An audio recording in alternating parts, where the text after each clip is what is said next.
Welcome into Bengals Breakdown. I am your host, Stone Shields. Thanks so much for hanging out with us here on a Wednesday evening. Coming up on today's show, there is one pre-draft visit that has gone public for Cincinnati. It was reported in The Athletic. We're going to break down who the Bengals officially are going to be visiting with before the NFL draft. Also, some Joe Burrow news. He talked with Geoff Hobson after Tee Higgins and Ja'Marr Chase inked their deals yesterday at Paycor Stadium. As there's also some other Joe Burrow news that we're going to talk about that I'm sure you guys have heard by now, but I'll have my thoughts on that and some more general conversation around Tee Higgins and Ja'Marr Chase, their press conference, and some takeaways that I have from that. But before we get into that, make sure you guys give me a follow over on Twitter or X, whatever you want to call it, at StoneShields_.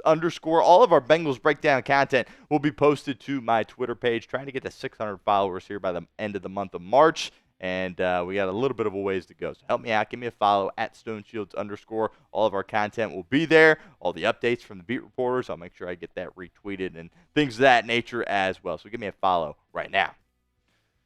All right, the pre-draft visit that has gone public was reported in The Athletic. The Bengals are bringing in South Carolina safety Nick Amanwori per Josh Kendall of The Athletic. Now, you get 30 pre-draft visits, right? So they're going to meet with all the top guys. This is something that's going to happen. All the big names that I'm sure you guys are fired up about the prospect of the Bengals drafting, they're probably going to meet with them.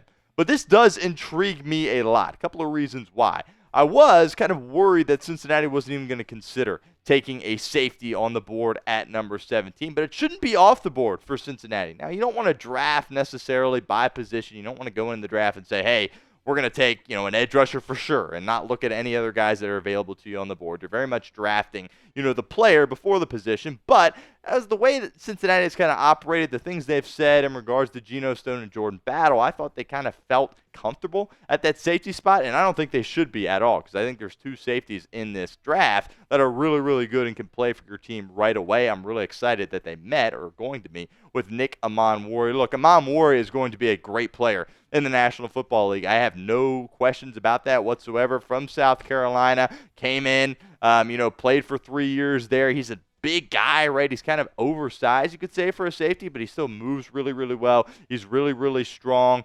Is there some questions if he's matched up, with an elite route running receiver? Absolutely, but he's great in the run game. Great tackler, something Cincinnati needs, and he absolutely hits people really, really hard, and I am fired up about this guy. And the prospect of getting him at number 17 does intrigue me, despite the fact Cincinnati, of course, needs another pass rusher to pair with Trey Hendrickson, if, of course, Trey Hendrickson is still with this football team. Geno Stone has been their guy that they brought in out of Baltimore. He played 1 year for Cincinnati last season. Still under contract here through 2025. I say he should be a cut candidate. I don't think many people around the organization believe that. I did not think he was very good at all last year for Cincinnati. Certainly came on at the end of the season, but again, you were playing some weaker competition there at the end of the season, and I think he kind of got bailed out by some bad quarterback play that kind of created some interceptions and PBUs for him.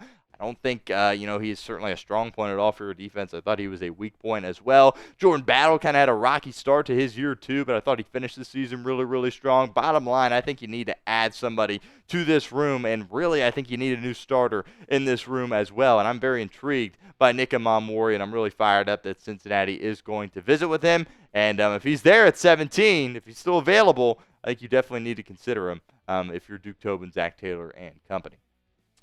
Let me know what you guys think. Should the Bengals consider drafting a safety in round 1? Let me know in the comments of today's show. Type Y for yes or N for no. If that ad comes here on YouTube, that's totally fine. Take advantage of it. Get down in the comments. Let us know what you think.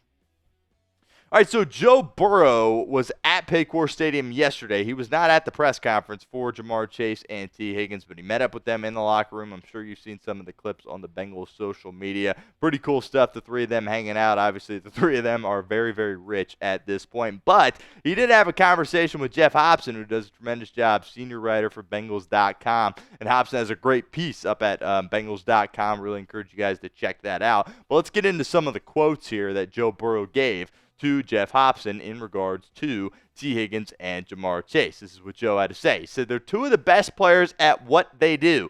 When you can re-sign guys like that and keep them around for an extended period of time, that gives you the best chance to go out and win Super Bowls and win a lot of games and win division championships. We got 2 of our best players re-signed.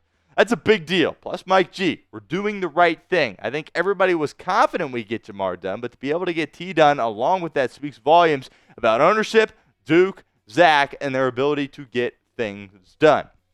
All right, Duke Tobin also kind of put out a statement. Several people in the Bengals organization put out statements, and this one from Tobin really got me fired up. I think we're kind of seeing a different side of Duke Tobin, by the way, in recent weeks, and it started back at the NFL Combine. Here's what Tobin had to say in his statement. The Bengals have a long history of drafting and retaining elite wide receivers, and we're happy to continue that tradition with Ja'Marr and T. We are known for our explosive, high-scoring offense, and Ja'Marr and T are a big part of that identity. They earn these extensions with their abilities and promise for the future. We have our receivers. The rest of the league can go find their own. I'm standing by this comment. This is one of the biggest days in franchise history, and I'm so excited and fired up that Cincinnati was able to execute this and get it done. Again, there's going to be people nationally, maybe some locally, not a ton that I've heard, that are picking this apart from Cincinnati, saying, oh, they're paying way too much money to 3 guys on the offensive side of the ball. You're never going to be able to win a world championship like that. We'll see. We'll see if Cincinnati's right, or we'll see if the pundits out there are right. But I do think Duke Tobin and Katie Blackburn deserve a ton of credit here for the Cincinnati Bengals. We have ripped apart Bengals ownership, the way they handle things in the offseason, really how they operate at all times. 365 days throughout the year, we seemingly rip them. Got to give Katie Blackburn some love here, getting these deals done. Duke Tobin, of course, as well. I think there was a period there after the Combine where people maybe thought Duke Tobin was just kind of blowing smoke.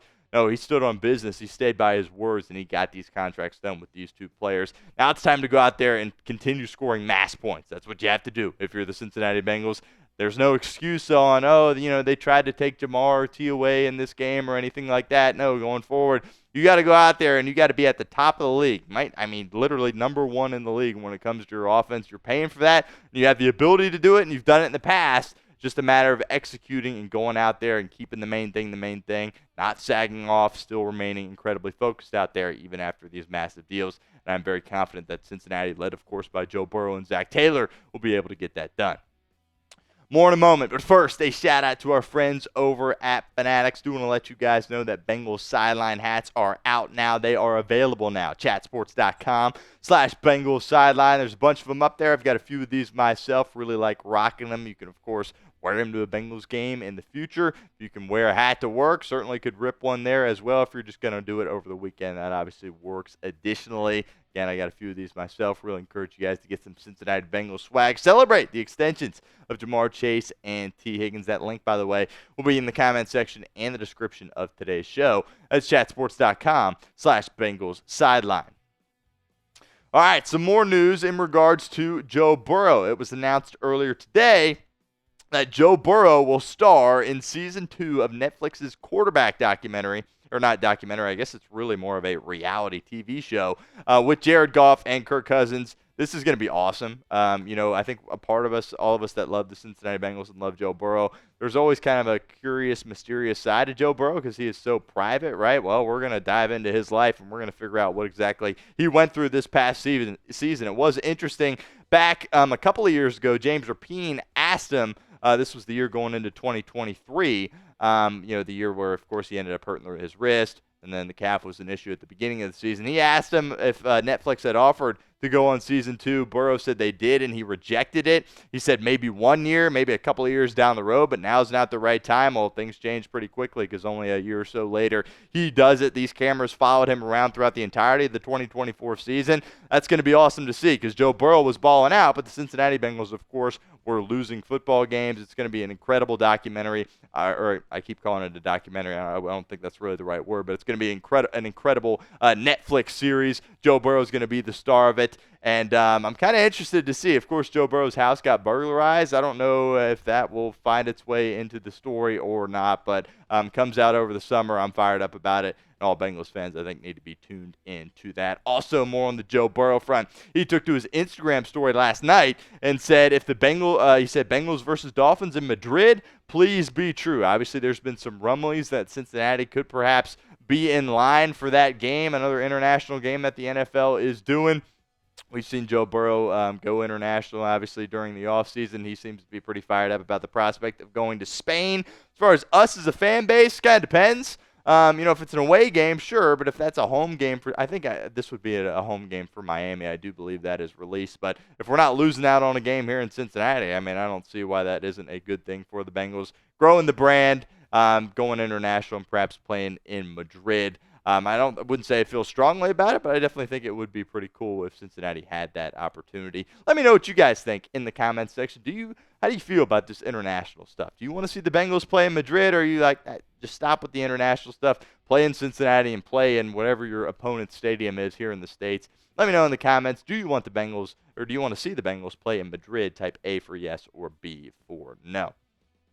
All right, before we get out of here on today's video, got a couple takeaways that I want to talk about from this press conference. Ja'Marr Chase and Tee Higgins, again, encourage you guys to go up there and check that out if you have not done so already. It's on the Bengals Twitter. James Rapine's got it as well. But takeaway number one, they clearly want to be here, which I questioned, with Tee Higgins in the past. Did Tee Higgins really want to stay here in Cincinnati, or did he want to go somewhere else? After the press conference, very clear. Tee Higgins wanted to be here, and Ja'Marr Chase wanted to be here as well. And you should feel good about the Bengals paying guys like this. Again, if you watch the press conference, they just seem like, obviously they were, on their best behavior, right? Because they had just signed massive deals, but they just seem like great guys, down-to-earth guys, and obviously they're very, very talented. You don't want to pay bums a bunch of money, right? And I don't think these guys aren't bums at all. They seem to be very stand-up guys, and, they've done good things obviously for the team, but hopefully it kind of continues to grow with what they do in the community. I know Tee Higgins has done his youth football camp. That's been outstanding as well. So really just hope for them to continue doing what they're doing. And I think we all should be proud that these are the kinds of guys that Cincinnati is paying, because they seem to be made out of the right stuff.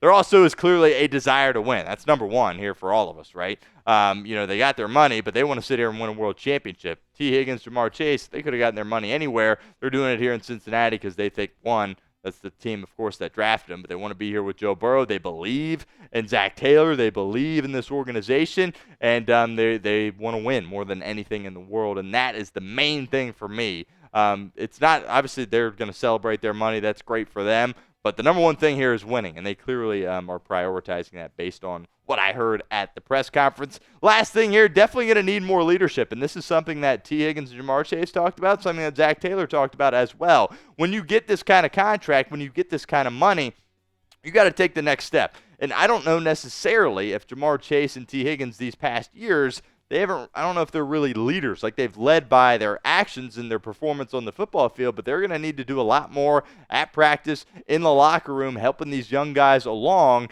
And when things aren't going the right way, they need to be, look, there's going to be adversity throughout an NFL season, right? And when that's happening, Tee Higgins and Ja'Marr Chase need to do a good job of doing that. If there's one knock on Ja'Marr Chase, it's that when things aren't going his way, he has a tendency to maybe not handle them correctly, maybe do a little bit of pouting.